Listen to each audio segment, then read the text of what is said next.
Suami istri lagi bertengkar. Suaminya marah luar biasa pada sang istri, dipukullah wajah istri. Kemudian istrinya menangis, tiba-tiba terdengar bel pintu rumah berbunyi. Ketika istrinya membuka dalam keadaan sembab matanya, ternyata ibunya sang istri. Suaminya dari kejauhan dredeg, deg-degan.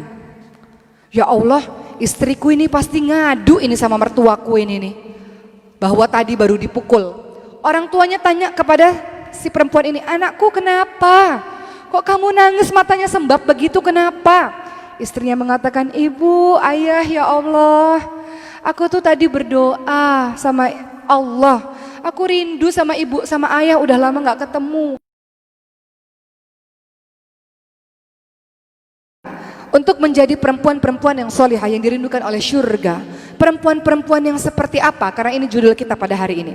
Perempuan-perempuan yang solihah versi Al-Quran. Pertama, surah An-Nisa ayat 34. Fassolihatu qanitatun hafidhatul lil ghaibi bima hafidhallah. Wanita yang salihah adalah wanita yang taat kepada Allah Subhanahu wa taala dan menjaga diri ketika suami tidak ada. Taat kepada Allah artinya sami'na wa ata'na. Kami dengar ya Allah, kami taati Allah. Apapun yang Allah perintahkan kita lakukan, apapun yang Allah larang kita tinggalkan. Pertama, dan menjaga diri ketika suami tak ada artinya setia. Engkau mungkin bisa setia, bisa baik pada saat suamimu ada, tapi belum tentu ketika suamimu pergi engkau bisa setia, teman-teman sekalian. Ada pasangan-pasangan muda yang suaminya begitu khawatir.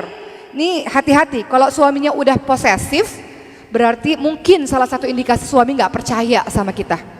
Mama, di mana sama siapa? Tolong kirim foto-fotonya lagi sama siapa aja, mah. Tolong laporan setiap 2 menit sekali. Tolong kalau telepon video call aja. Saya mau lihat sekelilingnya seperti apa. Ini mungkin suaminya nggak percaya sama istrinya. Atau ada suami yang pasang GPS di handphonenya istri. Dia tahu, oh istri saya pergi ke sini. Istri saya pergi ke sini, melacak keberadaan istri. Mungkin. Ya 2 ya kemungkinan, karena terlalu sayang. Kedua karena nggak percaya. Ya, jadi terlalu overprotective seperti itu. Jadi patut tersinggung juga kalau kita diperlakukan suami begitu ya. Mungkin suami nggak percaya sama kita. Jadi ciri menjadi wanita yang dirindukan syurga pertama An-Nisa 34, yakni adalah orang yang taat pada Allah dan menjaga diri ketika suami tak ada, setia. Yang kedua, surah An-Nisa ayat 19, sabar. Fa in karihtumuhunna. Terus apa lagi? Wa asa an takrahu syai'an wa yaj'alallahu fihi khairan katsiran. Kita baca surat An-Nisa ya. Surah An-Nisa ayat 19. Fa in karihtumuhunna fa asa an takrahu syai'a wa yaj'alallahu fihi khairan katsiran. Dan bergaullah dengan mereka menurut cara yang patut. Jika kamu tidak menyukai mereka, maka bersabarlah, karena boleh jadi kamu tidak menyukai sesuatu padahal Allah yang menjadikan kebaikan yang banyak padanya. Untuk menjadi perempuan-perempuan yang dicintai Allah, Rasulnya, dan juga suami kita adalah sabar. Kalau nggak sabar dalam pernikahan, udah bubar. Betul nggak Bu? Kalau nggak sabar, udah bubar dari awal.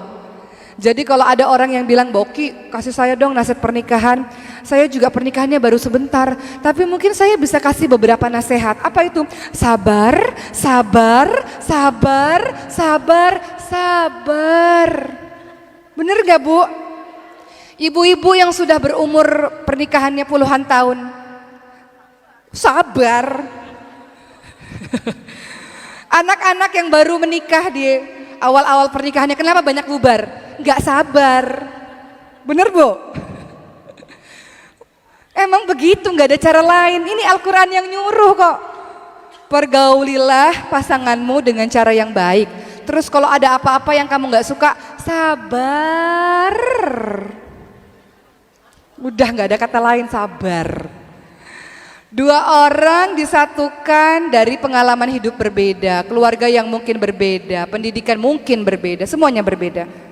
Ya, kita bukan cari persamaan, kita cari yang bisa saling melengkapi.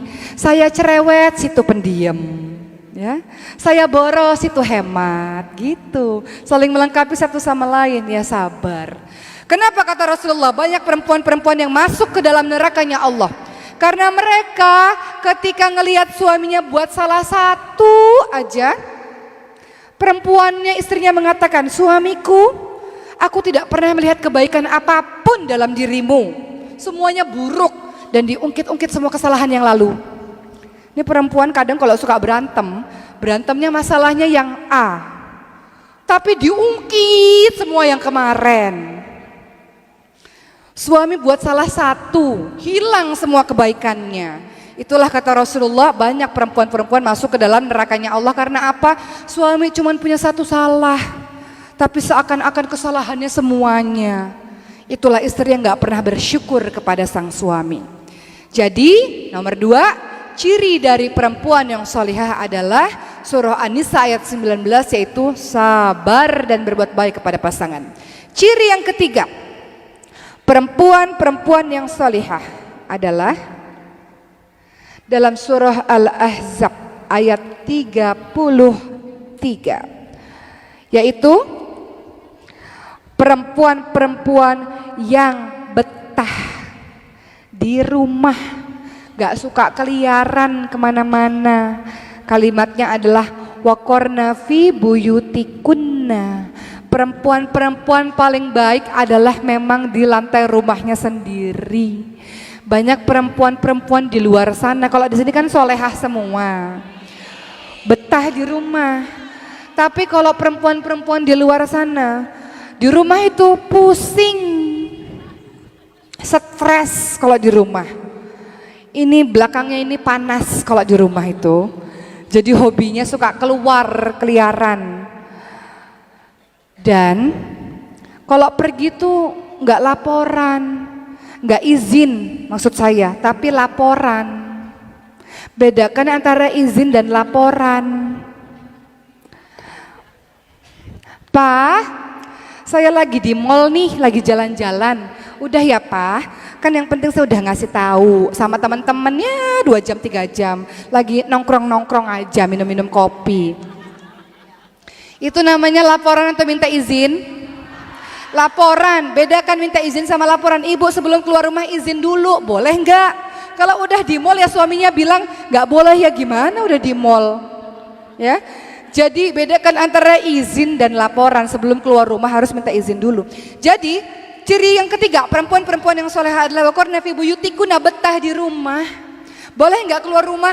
Boleh, dengan syarat dan ketentuan berlaku, yaitu adalah mendapatkan izin dari sang suami. Janjinya, Pak izin ya 2 jam ya 2 jam, jangan nambah-nambah jamnya. Ini izinnya majelis taklim, tapi sekalian habis itu arisan, sekalian habis itu nggak tahu lagi pergi kemana. Ya kalau izinnya majelis taklim ya majelis taklim, selesai nih kajian pulang ke rumah. Ya, kecuali izinnya memang udah dengan yang lain-lain gitu. Waqarna fi buyutikunna, banyak di rumah teman-teman sekalian. Kemudian ciri perempuan-perempuan yang salihah yang berikutnya adalah dalam surat Al-Hujurat ayat 12. A'udzubillahi minasyaitonirrajim. Ya ayyuhalladzina amanu jtanibu katsiran minadh-dhonn inna ba'dadh-dhonni itsmun wa la tajassasu wa la yaghtab ba'dukum ba'dha ayuhibbu ahadukum ay ya'kula lahma akhihi maytan fakarihtumuh. Wahai orang-orang yang beriman, Ibu orang-orang beriman bukan? Teman-teman sekalian yang masih muda, orang-orang beriman bukan?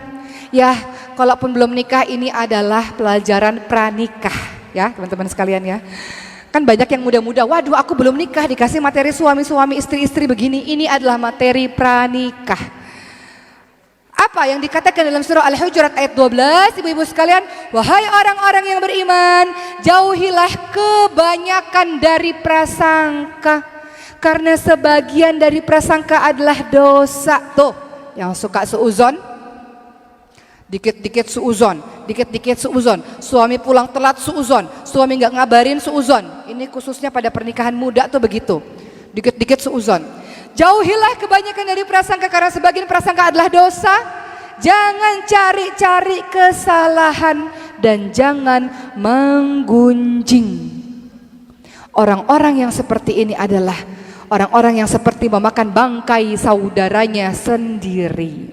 Contoh, suami pulang kerja, pergi ke kamar mandi. Dia ke kamar mandi, handphonenya sama siapa? Chatting sama siapa? Instagramnya follow siapa? Tuh kan DM sama siapa? Tuh kan masih DM sama mantannya. Udah aku bilang blok nggak diblok juga. Seuzon. Suamiku sama siapa tadi ketemunya? Dicek bertemannya sama siapa aja. Dicek teman-temannya siapa aja di phone number itu kan ada kan kontaknya. Sama siapa aja gitu. Suuzon. Cari-cari kesalahan terus menggunjing. Kan kadang majelis itu bukan cuma majelis taklim, tapi ada majelis gibah. Ngomongin orang. Tahu nggak? Tapi jangan cerita sama siapa-siapa ya. Ini rahasia cuma buat kamu aja loh. Ceritalah, terutama cerita tentang suami sendiri. Suamiku tuh itu, ya Allah, kok bisa ya saya dapat suami kayak gitu. Tapi kamu jangan cerita sama siapa-siapa ya. Aku tuh cuma cerita sama kamu. Nanti temennya yang ini cerita sama temen yang lainnya. Kamu jangan cerita sama siapa-siapa ya. Ini amanah, nggak boleh ceritain. Kamu tahu nggak suaminya si itu? Nanti orang yang ini cerita lagi ke sana. Satu kampung tahu urusan rumah tangga gara-gara mulut istri nggak dijaga. Maka ada kalimat di dalam Al-Quran. Ini rahasia yang keberapa ini? Kelima. Jaga aib. Hunna libasul lakum wa antum libasul lahun. Mereka istrimu adalah pakaian bagimu dan engkau suami adalah pakaian bagi mereka. Pakaian itu fungsinya adalah jaga aib, menutup kekurangan. Bagaimana rumah tangganya, Bu? Alhamdulillah baik-baik aja. Tutup pintu. Rumah tanggaku berantakan ya Allah. Sedih. Di depan orang banyak. Alhamdulillah baik. Doain ya semoga sakinah mawaddah warahmah. Suamiku tuh baik luar biasa. Tapi di sepertiga malam ya Allah sedih rumah tanggaku ya Allah. Gitu Bu harusnya. Ini kalau terjadi permasalahan rumah tangga curhat ke orang lain atau curhat di sosial media. Dikit-dikit sekarang posting. Tapi yang udah sepuh-sepuh sih alhamdulillah gak punya sosial media Bu ya. Bagus juga tuh gak gaul di sosial media. Karena kalau zaman sekarang punya sosmed dikit, suamiku kasih cerita di sosmed. Bikin status-status di sosmed. Dibaca sama satu orang di seluruh dunia ini. Ya Allah ternyata rumah tangganya lagi berantakan. Akhirnya ada laki-laki yang baca, oh rumah tangganya lagi berantakan, aku pepetin gitu. Kesempatan, aku ini laki-lakiku tunggu jandamu dari dulu. Dari masa dia gadis ku tunggu jandamu, oh dia lagi ada problem, aku pepetin gitu. Membuka pintu syaitan, buka-buka rahasia rumah tangga, membicarakan aib orang lain atau aib suami sendiri. Buat apa teman-teman sekalian? Ada sebuah kisah nyata di Jeddah. Suami istri lagi bertengkar. Suaminya marah luar biasa pada sang istri, dipukullah wajah istri. Kemudian istrinya menangis, tiba-tiba terdengar bel pintu rumah berbunyi. Ketika istrinya membuka dalam keadaan sembab matanya, ternyata ibunya sang istri. Suaminya dari kejauhan deg-degan. Ya Allah, istriku ini pasti ngadu ini sama mertuaku ini nih. Bahwa tadi baru dipukul. Orang tuanya tanya kepada si perempuan ini, anakku kenapa? Kok kamu nangis matanya sembab begitu kenapa? Istrinya mengatakan, ibu, ayah ya Allah, aku tuh tadi berdoa sama Allah. Aku rindu sama ibu sama ayah udah lama gak ketemu. Aku tuh nangis karena aku rindu sama ibu sama ayah. Taunya Allah langsung menjawab doaku, aku semakin terharu. Jadi aku nangis tuh aku rindu sama ibu sama bapak. Bahagia bisa ketemu sama ibu sama bapak. Suaminya dari kejauhan, ya Allah nih istri.